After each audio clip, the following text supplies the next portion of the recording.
The man's mouth was wrenched wide open. A moth fragment was forced in against his will. Then the other person pulled out a rubber tube and thrust it straight into the man's mouth. He struggled with all his might, but he was tightly bound. The person jammed the tube hard. It blocked the man's throat. With one more powerful push, the tube reached his stomach. Then the person flipped a nearby switch.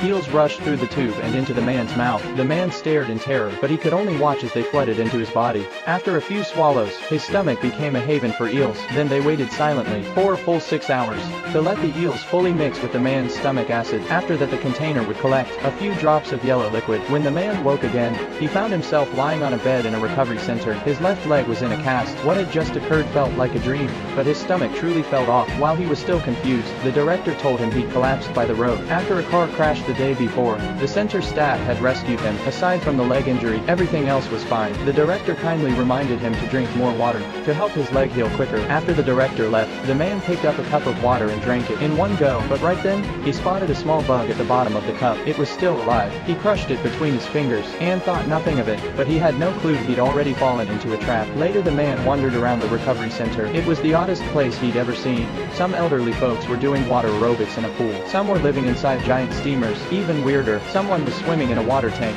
for 3 or 4 hours straight. They wore no oxygen mask. They moved like fish. The man asked a nurse about it. She said the water was fairy water and full of oxygen, so they didn't need to breathe. The man didn't believe it and walked off, but over the next few days his condition worsened. After chatting briefly, his nose started bleeding. Then he felt dizzy and slowly lost control. He passed out on the spot. When he woke again, the director told him it was an internal injury from the crash. To fully recover, he could try the center's special treatment. The man grew suspicious. He'd been taking the medicine and following all instructions, but his health kept declining. He felt something was wrong with this place. To uncover the truth, he pretended to go along with the treatment plan, but he never expected this time. It almost cost him his life.